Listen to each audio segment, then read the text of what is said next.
op die beeld. En wat het hierdie koets met vanoggend se boodskap uit te wy? Eintlik niks. Maar hierdie koets verteenwoordig vir my lewensreis of ons lewensreis, die vervoermiddel waarmee ons reis. En daar's 'n paar dinge wat ons saam met ons op hierdie reis moet vat. Daar's 'n paar dinge wat ons in stand moet hou en een van hulle is ons toewyding aan God. En ek vra vanoggend myself en vir u, is ek toegewy aan God? En gaan saam met my na Romeine 12 vers 1. Ek vermaan julle dan broeders by die ontferminge van God, as Paulus wat hier skryf aan die Romeine, dat julle liggame stel as 'n lewende, heilige en aan God welgevallige offer. Dit is julle redelike godsdiens. Wat sê dit vir ons? Die ontferminge is die genade van God. Dit wat aan ons toebedeel is deur die genade van God. Jy sien, ons moet ons ten volle oorgee in diens aan God. Ons liggaam, ons gees, siel en liggaam moet ons tot beskikking stel. Met ander woorde, als my denke, my emosies, my gevoelens, my hele wese moet ek tot beskikking van God stel. Dit moet 'n welgevallige offer wees. En dit is ons redelike godsdiens. Ons hoef nie meer slagoffers te bring soos van ouds nie. Lewende, dis 'n nie aktiewe toestand van asemhaal nie, dis lewend in Christus deur die Heilige Gees. So ons moenie net lewe en sê ja, ek lewe en ja, aanvaar dat dis maar deel, God maar deel van ons lewe is. Nee, ons moet aktief lewe vir Christus deur die Heilige Gees. Heilig, aan God opgedra, toegewy, regverdig, waardig. Ons moet probeer om sonde so ver moontlik te verwy, en nie net sonde nie, maar ook slegte gewoontes wat tussen ons en God kan kom en wat die werking van die Heilige Gees in ons lewens kan belemmer. Ons moet 'n welgevallige offer wees vir God. Ons moet 'n plesier, ons moet 'n welbehaag vir God wees. Dis ons lewens behoort te lyk. En dit word nie bepaal deur kerkgang en goed doen en versies goedteer nie. Nee, hierdie dinge is dalk deel van Christen leefstyl. Maar ons moet kyk na die beeld, die voorbeeld wat Jesus Christus vir ons gestel het toe hy op aarde gewandel het. En dit beteken nie ons moet blind raak vir ander se foute en tekortkominge en sondes nie. Maar ons moet ook versigtig wees om nie die balk, die splinter in die ander ou se oog te sien terwyl ons met die balk in ons eie sit nie. Ons moet nie veroordelend leef nie. Maar ons moet mekaar bemoedig en vermaan soos die Bybel sê, elke dag. Mekaar uitwys en sê, luister, kom ek help jou, kom ek bid saam met jou. Ek ondersteun jou, sodat jy kan breek met dit wat die werking van God se Gees in jou lewe belemmer. Die beste lam was destyds gebring as 'n geoffer word, wat was aangebied, en dit was deur die priesters ondersoek om te kyk of dit vlekkeloos was.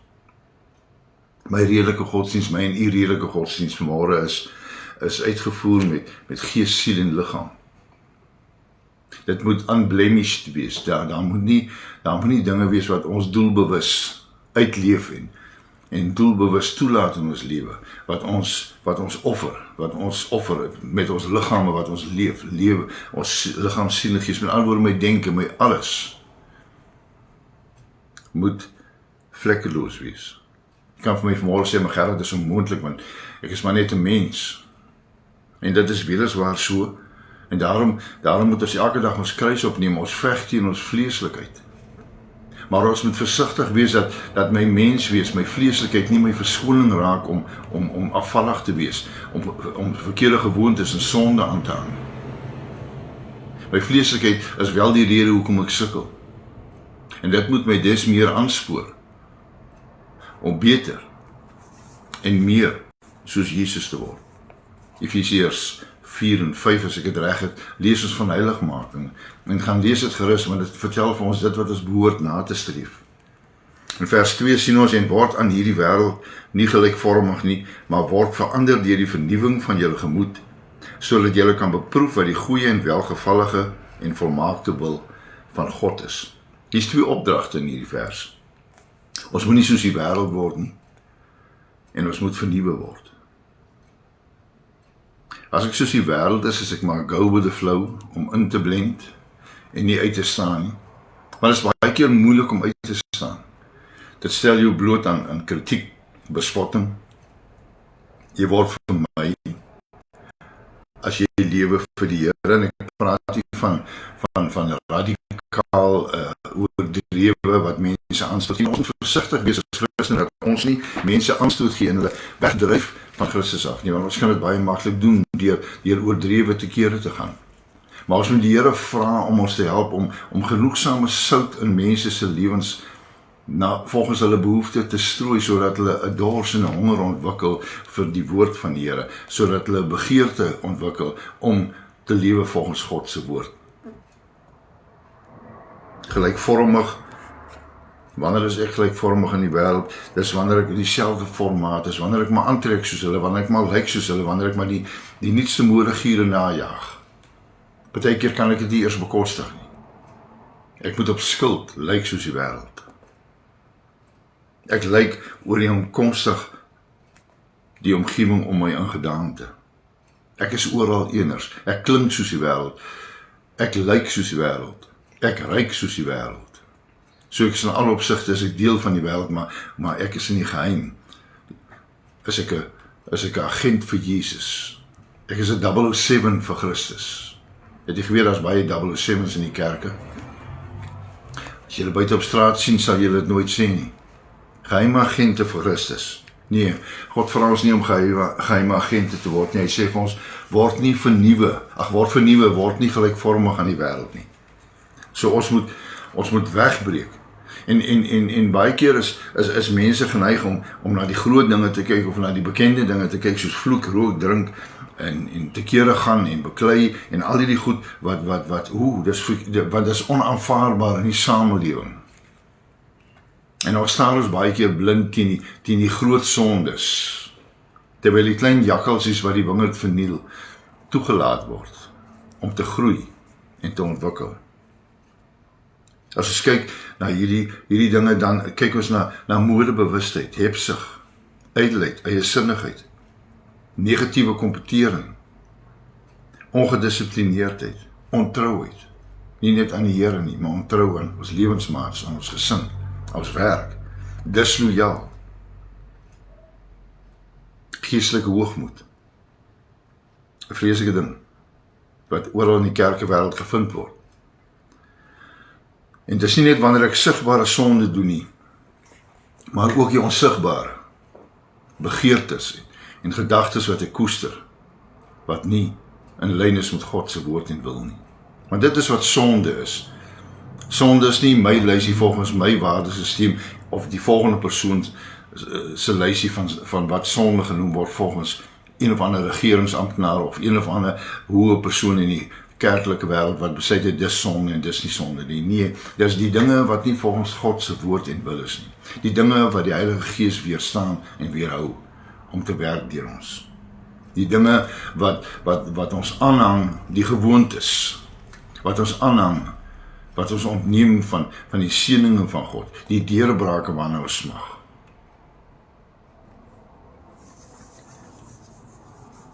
Ons kry baie mense wat nederig, hoogmoedig is. Mense wat verklaar dat, nee, ek is nederig, want ek streef nou nie na dit en dit nie. So hy roem in sy nederigheid, so dit maak hom hoogmoedig, of haar. Be transformed, not conformed. Dis wat ons moet probeer nastreef. Ons moet nie, as ons vernuwe, dan moet ons bonatuurlike veranderings nastreef. Nie maar net gewone goeie besluite neem om sekere dinge nie te doen nie en sekere sigbare dinge nie na te volg nie. Ons moet begin nie dink oor dinge. Ons moet die fokus en die klem verskuif wat ons tot nou toe besig gehou het. Ons moet kyk na 'n aangepaste waardesisteem. Jy weet, ek sê baie keer en dikwels dat na aanleiding van hierdie gedeelte word vernuwe in julle denke. Dit beteken dat wanneer ek 'n besigheid begin, doen ek dit nie impulsief of omdat dit emosioneel of lekker is nie. Ek oordink dit, ek neem besluite, ek maak sommetjies op papier, ek kry inligting, ek praat met kundiges. Maar ons wil kom en vernuwe word in die Here, omdat ons geëntertain was vanmôre in 'n diens, emosioneel opgesweep was en nou wil ek die Here dien, ek wil my nou sommer laat doop en ek wil vir u sê dat ek het in baie gevalle in my lewe gesien dat hierdie dinge, en ek het dit self ervaar, dat hierdie impulsiewe besluite wat ons dikwels neem, nie volhoubaar is op die lang termyn. Want dit word afgewater, ons word gewoond daaraan, ons word familiêr daarmee. Dit raak ou nuus, en dan smag ons na nuwe en beter en meer opwindend. En dit is hoekom baie mense sukkel om 'n pad met die Here te loop, want dit is soos om te begin, om te sê, ek gaan maandag begin dieet. Maar ek wil dit begin doen omdat ek fokus op dit wat ek nie moet eet nie. En solank ek fokus op die negatiewe, gaan ek 'n begeerte hê daarna. Maar wanneer ek begin kyk na die positiewe en na die gesonde en sê, okay, ek het in my gedagtes 'n besluit geneem dat ek gesonde voedselsoorte en gewoontes gaan uitleef en gebruik. Dis wanneer dit suksesvol is. Wanneer ek dit in my gedagtes begin doen. Wanneer ek 'n besluit neem om vir iemand lief te wees en ek het in my denke daardie besluit geneem, ek doen dit nie op grond van gevoelens, fisiese of emosionele gevoelens nie. Maar wanneer ek daardie besluit neem in my denke en ek ongeag wat gebeur, ek bly lief, ek is lief vir daardie persoon, want ek het besluit ek is lief vir daardie persoon. Ek gaan hierdie toepas in my lewe. Dis wanneer dit volhoubaar raak. Maar wanneer ons begin om te dieet in die bord of wat daarin is, en ons fokus op die negatiewe, dis wanneer ons sukkel, en wanneer die negatiewe ons oorheers, en ons ontmoedig en mismoedig maak. Be transformed and not conformed. In vers 3 lees ons, want deur die genade wat met my gegee is, sê ek vir elkeen onder julle, dat hy nie van homself meer moet dink, hoogmoed, as wat 'n mens behoort te dink nie, maar dat hy daaraan moet dink, om besadig te wees na die maat van geloof, soos God dit aan elkeen van ons toebedeel het. God het aan ons elkeen sekere talente, verskoon my, sekere talente en gawes gegee. Nie omdat hy onderskeid maak tussen ons nie, maar omdat hy nodig het dat ons verskillend moet optree, sodat ons aanvullend tot mekaar kan wees. En dis wat ons baie keer uit die oog verloor, en die vyand kom selfs in die kerklike wêreld in. En hy maak ons bewus van 'n ander persoon wat voordeel het, of 'n ander persoon wat presteer. En dan begin afguns, en die vleeslikheid en die wêreld begin in die kerk inkom, en dis hoekom kerke sukkel. Dis hoekom daar geskinder word, dis hoekom daar hoogmoed in kerke is, dis hoekom daar afvalligheid is, hoekom daar nie eenheid is nie, en die vyand weet dat waar daar eenheid is, het hy nie kans op sukses nie. En ons laat dit onbewuslik toe.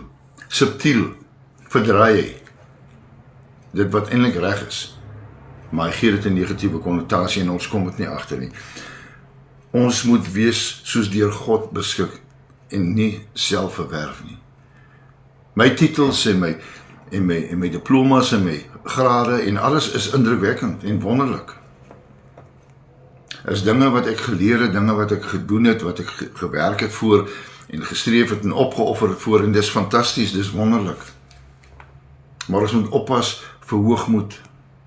Ons moet oppas dat ons self-made men en women word en dink ons het God nie nodig nie. Ons moet oppas dat ons nie roem in onsself nie, in ons eie goedheid nie. Want God haat hoogmoed. Dis die een rede hoekom Satan uit die hemel uitgegooi is. As gevolg van hoogmoed, omdat hy homself verhef het. As ek my vlees verhef bo dit wat God aan my toegeken het, as ek besig om hoogmoed te beoefen.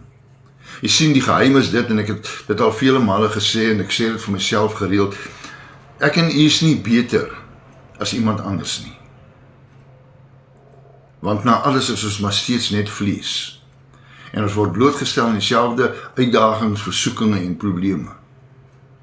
En elkeen van ons hanteer dit op 'n ander manier. Maar ek is nie beter nie. Maar ek is dalk talentvol. Ek is dalk begaafd. Ek is dalk bevoorreg. En dit maak die verskil. En daarvoor moet ek God dank. As ek meer het as ander. As ek beter kan doen as ander. As ek meer kan presteer as ander.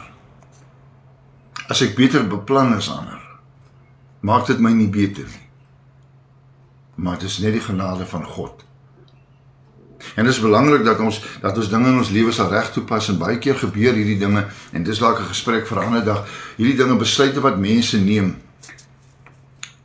en hulle beland in 'n groef en in 'n gat waar hulle nie kan sien om uit te klim nie. Maar daar is meer mense wat op hulle neersien, as wat daar mense is wat 'n hand uitreik om hulle uit te help en op te help. Vers 4 tot 6 sê vir ons, want soos ons in een liggaam baie lede het, en die lede nie almal dieselfde werking het nie, soos ons almal saam een liggaam in Christus, en elkeen afsonderlik lede van mekaar, en ons besit genadegawes wat verskil volgens die genade wat aan ons gegee is. Weer eens, God gee soos hy dit goed sien, en soos hy weet dat die beste sal wees. Nie vir my, nie vir jou, of die volgende persoon nie, maar vir sy koninkryk. Elkeen is volgens God se genade toebedeel. Jy weet dat ons liggaam, as ons kyk na ons fisiese liggaam, is dit 'n baie goeie verteenwoordiging van die geestelike liggaam van Christus. Die bruid van God. Die groottoon, ons groottoon. As jy in die Bybel gaan lees, sal jy sien dat konings wat gevange geneem is, se groottoone afgekap is, want dan kon hulle nie vrylik beweeg nie, want jou groottoon het te doen met jou balans. Hy is nie maar net daar om die getal van 10 tone vol te maak nie. So ook die oor. Jou oor kan nie jou oog se funksie oorneem nie. Hy kan nie sien nie, hy kan hoor. My gehoor kan as gevolg van 'n gesiggebrek, kan my gehoor skerper word. Of as gevolg van 'n gehoorgebrek kan my sig verbeter. Ek kan beter waarneem. Maar die een kan nie die ander vervang nie. En baie keer is die dinge wat ons die minste ag, wat ons die minste pla, of wat ons die minste aandag aan gee, is baie keer belangrik, want die oomblik as dit siek raak of seer raak, dan vind ons uit hoe baie ons dit eintlik gebruik. My pinkie is nie daar om in my oor te krap, of om in die lig op te staan as ek eet of koffie drink nie. Nee. Wanneer ek hom seer maak, dan kom ek agter hoe baie gebruik ek hom werklik. Ek het nie al agtergekom. Daardie lidmaat wat ons nie ag nie, of ledemaat wat ons nie ag nie. Hoe sensitief dit is, hoe dit die hele liggaam beïnvloed wanneer daardie ledemaat seer gekry het. As jy jou toon gestamp het, jou voet gesny het, as jy jou beseer het op 'n of ander manier, as jy siekte het in een deel van jou liggaam, is jou hele liggaam geaffekteer, jou denke. Alles word geaffekteer deur wat met een deel van jou liggaam gebeur. En so baie keer besef ons nie dat ons werklik die liggaam van Christus, ons interafhanklik van mekaar moet leef nie. Dat dit nodig is, omdat ons verskillend is, verskillende gawes het, dat ons juis daarmee die volheid bring van die liggaam van Christus. En ons is so dikwels om mense minder te ag, te minag, omdat hulle volgens ons opinie nie goed genoeg is nie. Omdat hulle volgens ons mening nie voldoen aan die standaarde van aanvaarbaarheid nie. Hulle is nie ryk genoeg nie, hulle ry nie die regte voertuig nie, hulle beweeg nie in die regte kringe nie. Maar weet jy, al daardie dinge gaan nie belangrik wees wanneer ons voor God staan. Dan gaan jou status en jou voorspoed niks beteken nie. Want ons almal sal gelyk staan voor God. Die dronkrapper en die miljonair. Almal sal op 'n gelyke vlak beoordeel word. Die wêreld lê vol ledemate. Mense wat afgeval het van die liggaam van Christus, wat behoort te wees in die liggaam van Christus. Jy sien, as die liggaam ophou om na dit self om te sien, as ek een deel wat siek is of beseer is ignoreer, kan dit infeksie kry, dit kan gangreen kry, ek kan dit verloor, en dit gaan die werking van my liggaam beïnvloed, en dieselfde gebeur in die kerkewêreld, en ons besef dit nie. Ons besef dit nie. Want ons fokus lê verkeerd. Maar as my liggaam om self nie meer in stand te hou nie, as ek my nie self versorg nie, reinig, en voedsame kos eet, as ek nie meer langer omgee, wat word van my liggaam nie. Dis wanneer daar ledemate afval, wanneer ek ledemate verloor, en dis besig om dag na dag in die liggaam van Christus te gebeur. Sommige as gevolg van verwerping, ander as gevolg van alle mense se oordeel en hoogmoed. Hoe behoort ons te wandel? En ek gaan afsy daarmee vers 9 tot 21, kom ons lees. Laat die liefde ongeveinsd wees. Verafskuw wat sleg is, hang die goeie aan. Wees hartlik teenoor mekaar met broederlike liefde en die een moet die ander voortgaan in eerbetoning. So ek moet nie aan 'n oordeel nie, ek moet vir hom wys hoe dit moet wees. Wees nie traag in die ywer nie, wees vurig van gees, dien die Here. Verbly julle in die hoop, wees geduldig in die verdrukking, volhard in gebed. Maak voorsiening in die behoeftes van die heilige, streef na gasvryheid. Seën die wat julle vervolg, seën en moenie vervloek nie. Wees bly met die wat bly is en ween met die wat ween. Wees eensgesind onder mekaar, moenie na hoë dinge streef nie, maar voeg julle by die nederige, moenie eie wys wees nie. Hierdie dinge bevestig basies wat ek nou net gesê het oor hoogmoed en my beter ag as ander. Vergeld niemand kwaad vir kwaad nie, bedink wat goed is vir alle mense. As dit moontlik is, sover as dit van julle afhang, leef in vrede met alle mense. Ek weet, dit is 'n moeilike een daai. Moenie julle wreek nie. Geliefdes, mag gee plek vir die toorn, want daar is geskrywe, aan my, dis God, kom die wraak toe. Ek sal vergeld, spreek die Here. As jou vyand dan honger het, gee hom iets om te eet. As hy dors het, gee hom iets om te drink, want sodoende sal jy op sy hoof vurige kole ophoop. Net op dit kan ek vir julle sê dat ek my lewe dit ervaar dat deur goed te doen aan iemand wat jou eintlik omkrap. Daai mense as jy hom sien, wil jy nie aan die ander kant van die straat gaan loop. En ek het eendag hierdie gedeelte in die Bybel gevat en toegepas, en dit was 'n storie op sy eie. Die reaksie, die uitkoms, was 'n oorwinning. Nie vir my nie, maar vir die koninkryk van God. Laat jou nie deur kwaad oorwin nie, maar oorwin die kwaad deur die goeie. Kom ek en u begin van hierdie oomblik af om te werk aan ons toewyding aan God. Kom ons begin toegewyd lief, kom ons begin weer terugkeer na 'n goeie waardesisteem. Kom ons hou so 'n bietjie op om agter die wêreld aan te hardloop, agter die moderne tendense. Kom ons hou op om te hardloop na daar waar ons geëntertain word. Daar waar ons emosioneel en fisies gestreel word in ons gevoelens. Kom ons kom by die woord van God. Kom ons begin en ons vra vir God om sy gees te stuur om ons te help. Om toegewyd aan God te leef. Mag u geseënd wees in hierdie dag en hierdie week wat voorlê. Mag u 'n getuienis word. Mag u 'n voorbeeld wees, mag u 'n aansporing vir mense wees, wanneer hulle u toewyding aan God sien.